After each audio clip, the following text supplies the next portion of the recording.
influyendo en las clases. ¿Ya? Fibrilación auricular. De todas las arritmias cardíacas, la fibrilación auricular es la más frecuente. Hay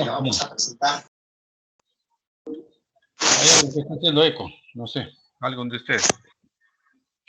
La arritmia cardíaca más frecuente es la fibrilación auricular. Casi el 66% de todas las arritmias es la fibrilación auricular. ¿Ya?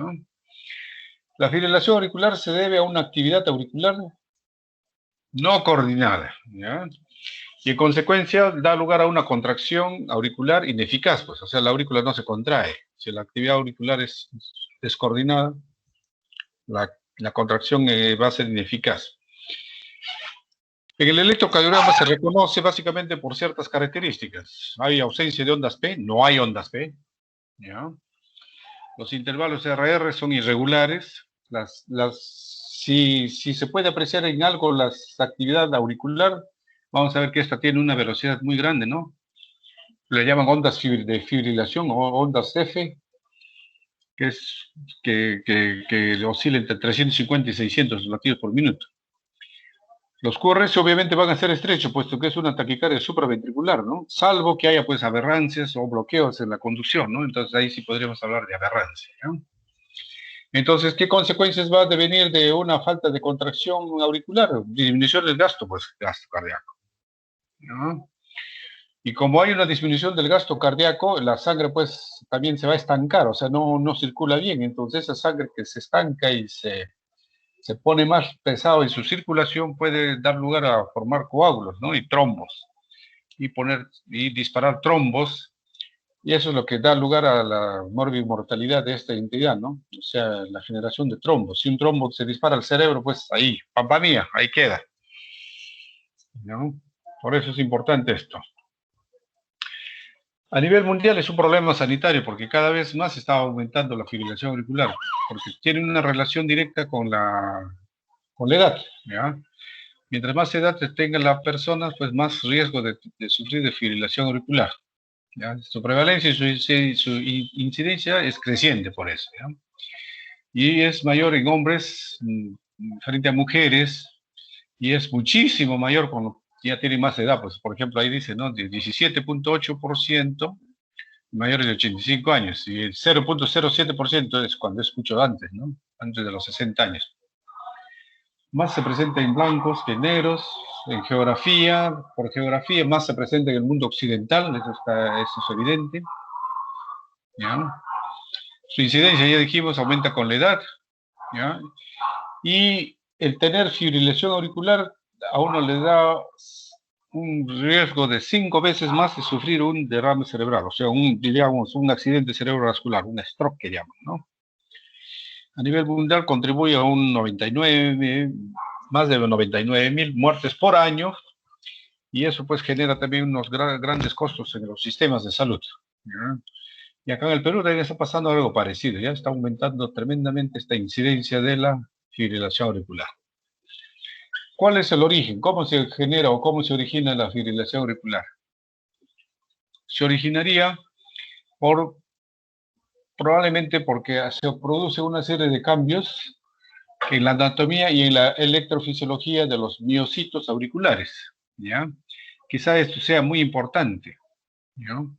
Puesto que la fibrilación auricular se asocia con mayor frecuencia a cardiopatías subyacentes, por ejemplo, hipertensión arterial, valvulopatía mitral, etcétera, etcétera, ¿no? O sea, todo aquel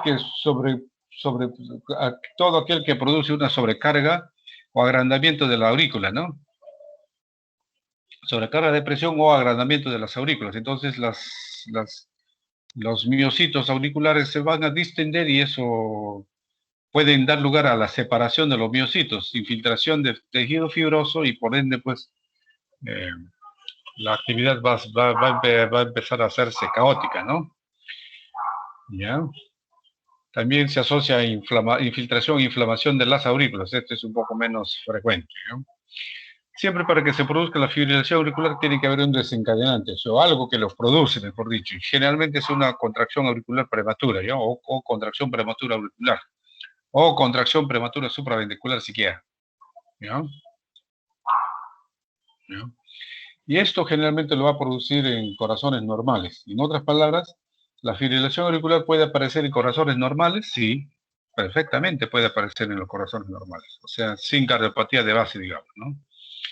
Y en esto se ve y se sabe que generalmente hay un solo foco, ¿no? Porque puede ser el que dispara rápidamente, ¿no? O estos focos pueden estar localizados a nivel de la desembocadura de las venas pulmonares, ¿no? ¿Ya? Se sabe que el único foco dispara rápidamente en las aurículas, puede desencadenar una conducción fibrilatoria a lo largo de las aurículas. Ese es uno. Y los sitios más comunes de disparos auriculares rápidos, o sea, los sitios que producen pues actividad eléctrica muy rápida, están en las células miocárdicas, en los miocitos que están a nivel de la desembocadura de las venas pulmonares. ¿Ya? En ese, digamos, en esa transición, digamos, ¿no? El estiramiento aumenta la propensión al disparo rápido, ¿no? de estas células, y como resultado se activan, pues, digamos, ciertos canales que son muy sensibles al estiramiento, ¿no? ¿Ya? Y este estiramiento es el que, pues, favorecería los disparos rápidos para producir la fibrilación auricular. ¿Ya? Eso sería más o menos la patogénesis, ¿no? Aquí en la patogénesis intervienen varios circuitos, no solamente como se ha mencionado, sino es un circuito muy complejo, ¿no? Donde puede haber un circuito eléctrico, un circuito disparador, como ya dijimos, el extrasístole, puede ser eso, un circuito hemodinámico, todo aquel que me produce, por ejemplo, aumento de la presión en la aurícula, y un circuito estructural, puede ser agrandamiento de las aurículas, ¿no? ¿Ya?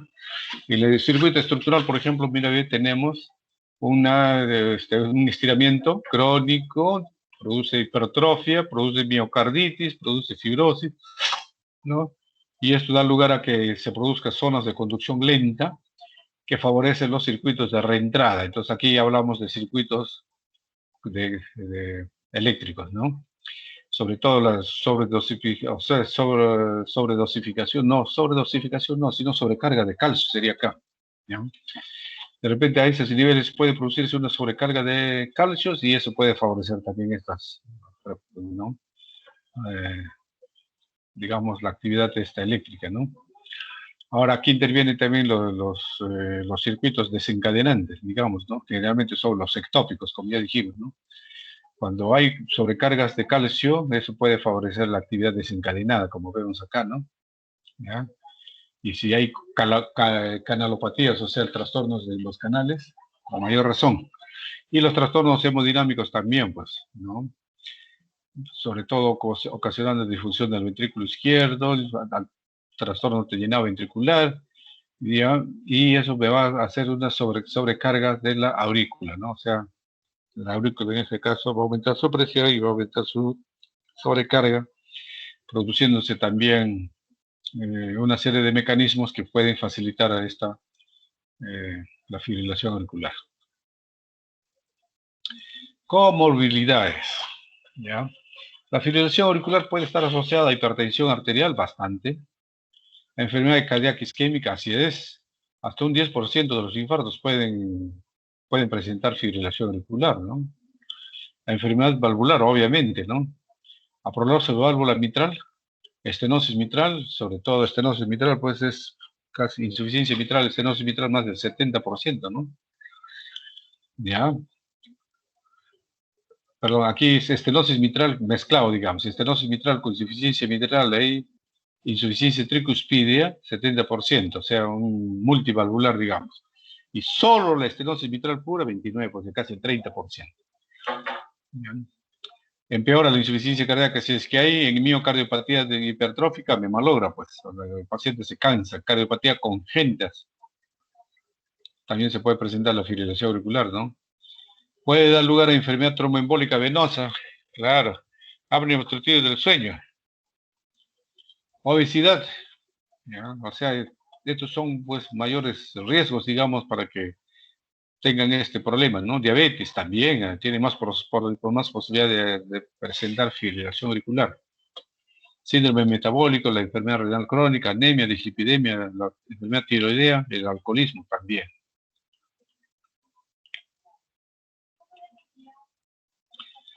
Muy bien. Y ahora entramos a clasificación. ¿Cómo se clasifican la fibrilación auricular?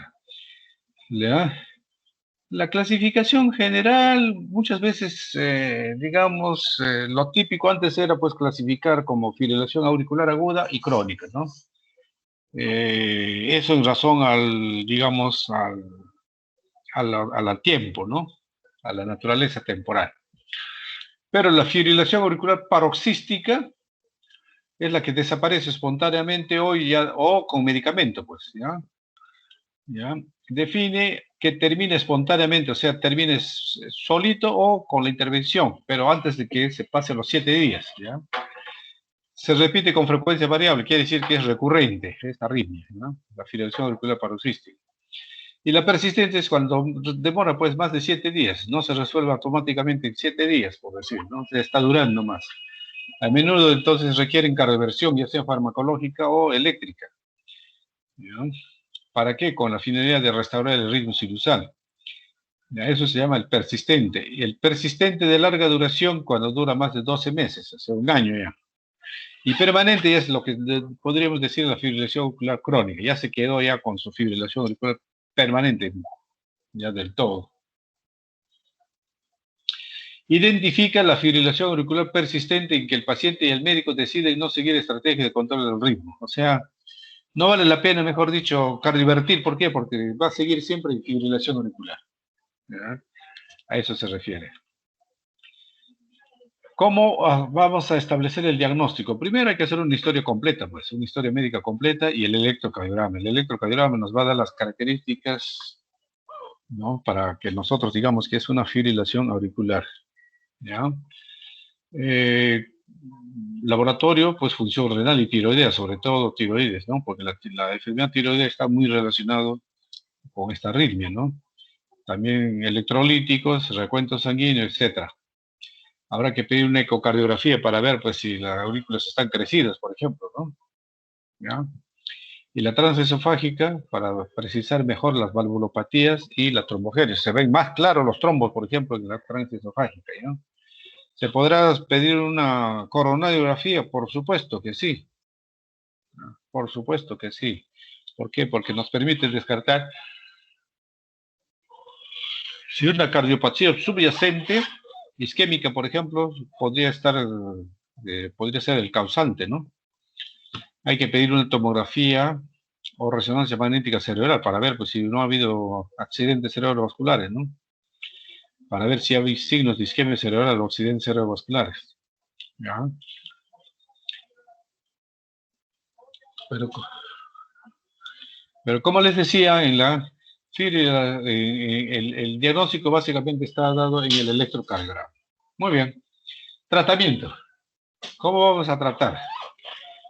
Tres cosas hay que tener en cuenta estos pacientes, ¿no? Primero, hay que evitar los fenómenos tromboembólicos, pues. O sea, hay que hacer prevención de tromboembolismo, ¿no? Después, control del ritmo, o sea, tratar de que el paciente regrese a su ritmo sinusal y tratar de que se mantenga el ritmo sinusal. Pero si es ya persistente, por decir, o es crónico, ya se practica aquí lo que se llama el control de frecuencia, o sea, evitar que vaya pues a las taquiarritmias, ¿no? Y habrá un grupo especial que requerirá siempre un manejo algo especial que ahora vamos a ver, ¿ya? Para los eventos, para prevenir los eventos tromboembólicos se tiene que usar anticoagulantes, ¿no? La warfarina es el más conocido, el más popular y el más barato también, pero de más difícil uso, ¿no? Porque no es fácil mantener a un paciente bien anticoagulado con la warfarina, pues la warfarina necesita un control periódico. Más sencillos son con los NaOx, que se llaman NaOx, o sea, los anticoagulantes de vía oral, ¿no? Que es el dabigatran, el rivaroxaban, apixaban y endoxaban, que reduce el riesgo casi un 70% y debe considerarse en la mayoría de los pacientes, ¿no? Por simpleza también, ¿no? Porque, a ver, por ejemplo, eh, el apixaban, no, el rivaroxaban, es una vez al día nada más, entonces es simple, pues, y no requieren controles periódicos como con la warfarina, ¿no? ¿Ya? Entonces es muy simple, entonces no, si ya no va a requerir, el paciente puede tomar siempre su medicamento, ¿no? Claro, hay que darle a dosis apropiada para que no tengamos el riesgo de sangrado. Pero ¿cómo le damos nosotros el anticoagulante? Al paciente lo tenemos que calificar según esta escala, ¿no? Según esta escala que es el CHATS-VAS, ¿ya? Entonces es una puntuación que nos estratifica a nuestro paciente y estimamos si el riesgo tiene riesgo de ACV, por ejemplo, por fibrilación auricular, ¿no? ¿Ya? Por la arritmia, por decir, ¿no? Y para pocos que no pueden tomar anticoagulante, entonces habríamos que prevenir con algo, ¿no? Por ejemplo, con aspirina o con clopidogrel, pero el porcentaje de prevención con clopidogrel y aspirina es bastante más bajo, ¿eh? Mucho menos de 70, llega creo que ni el 30%, o sea que, pero hay algo que hacer, pues de repente a nuestro paciente lo tenemos en el 30%, ¿no? ¿Ya? Este es el CHATS-VAS, esta es la calificación. Si es hombre o mujer, bien, la mujer tiene un punto más. Si más de 75, 2 puntos. Con 2 y 1, si es mujer y tiene más de 75, ya tiene 3 puntos. Ya, pues 3 puntos ya sea para anticoagular, ¿no? Si tiene además algunas comorbilidades, como en este caso, ya. Puntuación de la estratificación para la estimación del riesgo de accidente cerebrovascular por fibrilación auricular no valvular en adultos. Ahí está. Esto es lo que se usa en la actualidad. Manejo de la frecuencia y manejo del ritmo. Decidir entre el control del ritmo y de la frecuencia, hay que ver pues el paciente, cómo es, ¿no? Sus síntomas, la duración de la fibrilación auricular y riesgos cardiovasculares y todo eso. La estrategia de control del ritmo quiere decir que al paciente hay que cardiovertirlo, mejor dicho, volver que regrese a su ritmo sinusal, ¿no? Generalmente esto de control del ritmo se aplica en fibrilaciones auriculares de reciente inicio o que tienen poco tiempo de duración, ¿no? ¿Ya? Recién diagnosticados con un alto riesgo de complicaciones vasculares y si es sintomático, obviamente, ¿no? Riesgo alto por más de 75 años, ¿no? Un trastorno isquémico transitorio previo o ACV, edad más de 65 años, sexo femenino, o sea, CHATS-VAS se está aplicando aquí, ¿no? ¿Ya? Entonces, ahí hay que favorecer, pues, el control del ritmo, ¿no? ¿Por qué? Porque la fibrilación auricular nos malogra pues muchas de estas situaciones, por ejemplo la insuficiencia renal, la insuficiencia cardíaca, todo eso, ¿no? Para todos los demás pacientes, después de considerar la duración de la fibrilación, el riesgo cardiovascular y el estado de los síntomas, es razonable un control de frecuencia, o sea, ya los crónicos, digamos, control de frecuencia, ¿ya? Control de frecuencia, aquellos que están preocupados, por ejemplo, en los posibles efectos secundarios de la terapia con fármacos antiarrítmicos o posibles complicaciones, por ejemplo, de ablación con catéter. Pero en realidad control de frecuencia es cuando es fibrilación auricular crónica, así de cajón, ¿no? Simplemente. ¿Ya? Para hacer el control de frecuencia, o sea, que no haga taquiarritmias, beta bloqueadores, tenemos antagonistas de los canales del calcio, como verapamilo, ¿no? Si la frecuencia cardíaca, dice acá, es menos de 80, pero es sintomático, hay que darle. ¿Ah? Pero si es 110 y es asintomática, también hay que darle, porque si no se va a disparar, porque 110 no es una frecuencia habitual, ¿no? ¿No? Si hay descompensación, entonces antagonistas de canales de calcio no hay que dar, porque empeora, pues. O sea, si hay falla cardíaca, en este caso hay que utilizar digoxina y amiodarona. Eso sería para el control de frecuencia. Y para el control del ritmo, amiodarona, es lo primero que siempre se utiliza. ¿Ya? Dronedarona, que es un buen antiarrítmico que mantiene el ritmo sinusal. Después hay flecainide, no existe acá en nuestro medio, sotalol tampoco. Y otra forma de mantener el ritmo, o sea, que mantenga el ritmo sinusal, pues es realizando ablación con catéter. De esos focos ectópicos, sobre todo esos focos que están localizados a nivel de la desembocadura de las venas pulmonares, sobre todo eso es lo que se debe realizar. ¿Ya? Hay situaciones especiales, por ejemplo, en ancianos, cuando hay miocardiopatías, en deportistas, cuando hay gestación, cuando hay hipertiroidismo, hay enfermedad pulmonar, y postoperatorios, sobre todo de cirugías cardíacas, claro, que pueden debutar o pueden presentar una fibrilación auricular. ¿Ya? Muy bien, ¿alguna pregunta hasta ahí?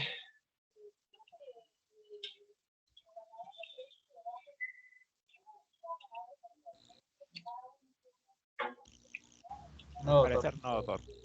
¿Ya? ¿Ninguna pregunta? Al parecer no. ¿Todo han entendido? ¿Todo han captado? ¿Seguro? Chicos. Sí, todo bien, doctor. ¿Seguro? Sí, está bien. Ya, entonces vamos a ver, solamente les quiero mostrar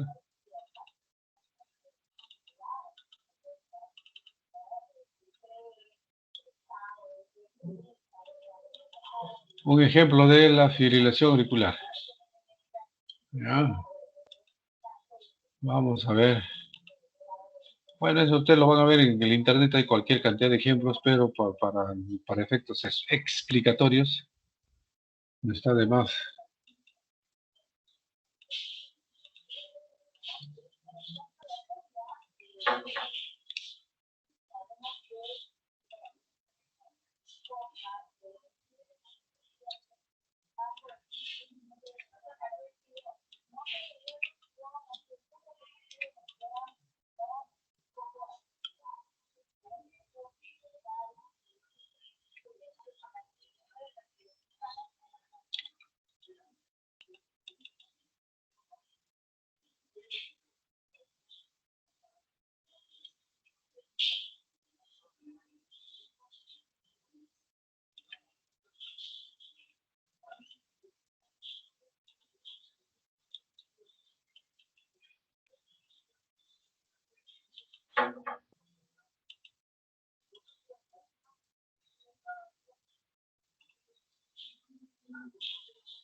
¿Ven acá la figura o no ven la figura?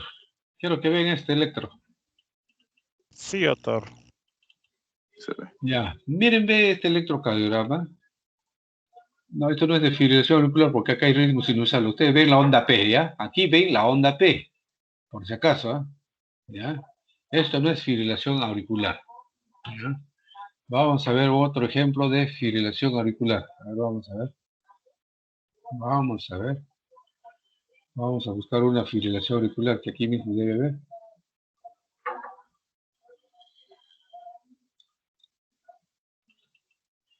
Esta es la fibrilación auricular. ¿Lo ven la figura? Sí, doctor. Ya. Aquí no ven onda P por nada. ¿Ya? No hay ondas P. Ustedes lo ven. No hay ondas P. Hay ondas chiquitas, pequeñitas, que podrían ser las ondas F. Por ejemplo, acá se ve con mayor claridad. ¿Ya? Entre uno y otro, pues la velocidad pues, son muy rápidas. Los RR son completamente irregulares, como ustedes pueden ver, irregulares. Más corto, más largo, más esto, más mediano y de todos los tamaños. ¿Ya? El QRS va a ser normal siempre y cuando no exista, pues, patrón de bloqueo de rama, ¿no? Patrón de bloqueo de rama. ¿Ya? Esta es una muestra de una fibrilación auricular que ya tiene ya efecto digitálico, ¿ya? Porque aquí hay la cubeta digitálica. Esta es la cubeta digitálica. ¿Ya? La cubeta digitálica famosa, que es un medicamento que se utiliza para, sobre todo, tratar de mantener muchas veces la frecuencia, ¿ya? La frecuencia. No para mantener el ritmo, sino para mantener que la frecuencia no se dispare, ¿no? Por ejemplo, aquí se dispara pues tremendamente. Si esto persiste así como esto, tendríamos pues una taquicardia muy, muy marcada, digamos, ¿no? Muy marcada. ¿Ya? Aquí lo que se está haciendo es haciendo un mapeo de las zonas, ¿no? De la desembocadura de las venas pulmonares, ¿ya? Porque ahí se encuentran los disparadores de la fibrilación auricular. Entonces, uno hace un mapeo con este equipo que se llama el mapeador y uno puede después hacer la ablación, o sea, quemar, digamos, con radiofrecuencia, como un anillo, por ejemplo, acá, como un anillo aquí, se aíslan esas células y así puede mantenerse pues en el ritmo sinusal, ¿no? Sobre todo si hay éxito, ¿no? En esta forma de tratamiento. Esa sería la ablación, ¿ya? La ablación. Muy interesante. Muy bien. Yo creo que ya tienen una idea. ¿Ya? Tienen una idea de la fibrilación auricular. Aquí este es un ejemplo ya electrofisiológico, ya de un estudio electrofisiológico. Así se ve. En un estudio electrofisiológico, este es el electrocardiograma de superficie. Miren, no hay ondas P claritas. Parece onda P, pero son ondas F, son un poquito más lentas, ¿ya? Pero con los electrocatéteres que están, por ejemplo, a nivel de las venas pulmonares, lo que yo les decía, las venas pulmonares, miren la actividad eléctrica, ¿no? Es seguidito, ¿no? Es seguidito, tremenda velocidad, ¿no? ¿Ya? Tremenda velocidad. Tremenda velocidad, como ustedes ven. ¿Ya? O sea, la actividad eléctrica a ese nivel es muy grande. ¿Ya? Muy grande. ¿Ya? Muy grande este ritmo sinusal. Aquí. Aquí comienza la fibrilación auricular. Miren, ve, hasta acá es el ritmo. Vamos a ver acá. Hasta el ritmo sinusal y aquí comienza a ver la fibrilación auricular. ¿Ya? Estas son las ondas F. Ya no hay acá, ya. Aquí ya las ondas, los complejos ya muestran irregularidad ya en su presentación. El ritmo sinusal, ¿no? Simpático el ritmo sinusal. ¿Ya? Aquí parece que hay desencadenantes, como ustedes ven. Aquí, esta onda P es diferente a esta onda P porque aquí hay un disparador, un extrasístole. Aquí hay otro extrasístole que ya disparó y viene, produce este complejo. Acá hay otro, dispara y aquí se bloqueó. No produjo este impulso. Aquí se produjo el impulso. Aquí no produjo el impulso. Aquí ya no produjo el impulso, más bien ya esto, lo que podía haber hecho una conducción, al estimular, al producirse el estímulo dentro de la misma aurícula, desencadena en esto, ¿no? Fibrilación auricular. Aquí el desencadenante, que sería un extrasístole supraventricular, que sería este. Muy bien. ¿Alguna pregunta? Nada, ya sé.